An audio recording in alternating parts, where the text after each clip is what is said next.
ব্রাহ্মণবাড়িয়ায় অবৈধভাবে গড়ে উঠেছে অনেক ইটভাটা।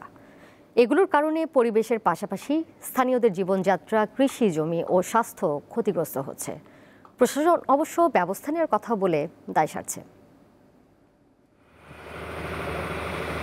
নদী ও হাওর ভরাট করে ব্রাহ্মণবাড়িয়ায় বিভিন্ন স্থানে অবৈধভাবে গড়ে ওঠা ইটভাটাগুলো পরিবেশের মারাত্মক ক্ষতির কারণ হয়ে দাঁড়িয়েছে। জেলার নবীনগর, সরাইল, আশুগঞ্জ সহ কয়েকটি উপজেলায় এসব ইটভাটা প্রকৃতির ভারসাম্য নষ্ট করছে। ইটভাটা মানুষের জীবনযাত্রা, কৃষিজমি ও জনস্বাস্থ্যেও ব্যাপক প্রভাব ফেলছে। ইট তৈরিতে জমির মাটি কেটে নেওয়ায় জমি উর্বরতা হারাচ্ছে। জলাশয় ভরাটের কারণে কমছে মাছের উৎস। ইট প্রস্তুত ও ভাটা স্থাপন নিয়ন্ত্রণ আইন ২০১৩ অনুযায়ী আবাসিক এবং শিক্ষা প্রতিষ্ঠান আছে এমন এলাকার ১ কিলোমিটারের মধ্যে ইটভাটা স্থাপন নিষিদ্ধ হলেও অনেকেই তা মানছেন না। ফলে এসব এলাকায় ইটভাটা থেকে নির্গত ধোঁয়া বায়ু দূষণ করছে।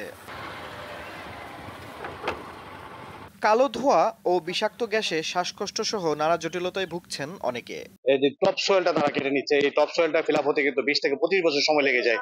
এতে কিন্তু ফসলি জমি যে উর্বরতা কমে যাচ্ছে, এখানে ফসল উৎপাদন কিন্তু হ্রাস পাচ্ছে দিন দিন। এবারের যে ধোঁয়াটা বের হয় এটা বায়ুমণ্ডল ভেদ করে বায়ুমণ্ডলকে দূষিত করে ফেলে, যা জনজীবনে ব্যাপক খারাপ প্রভাব ফেলে। বিদ্যালয়, হাসপাতাল সহ নানান ধরনের প্রতিষ্ঠান আছে শহর জুড়ে এবং শহরের আশপাশে, সবাই এই ক্ষতির সম্মুখীন হচ্ছে।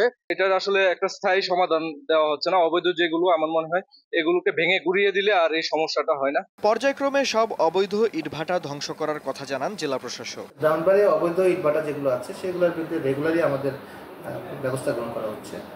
মোবাইল কোর্টের মাধ্যমে অবৈধ যতগুলো ইটভাটা আছে সবগুলো মোটামুটি আমাদের নজরে আছে আর কি। আমরা পর্যায়ক্রমে এগুলো সব ধ্বংস করব। জেলা প্রশাসনের হিসেবে ব্রাহ্মণবাড়িয়ায় ৩৫টির মতো অবৈধ ইটভাটা রয়েছে। দীপ্ত বার্তা কক্ষ।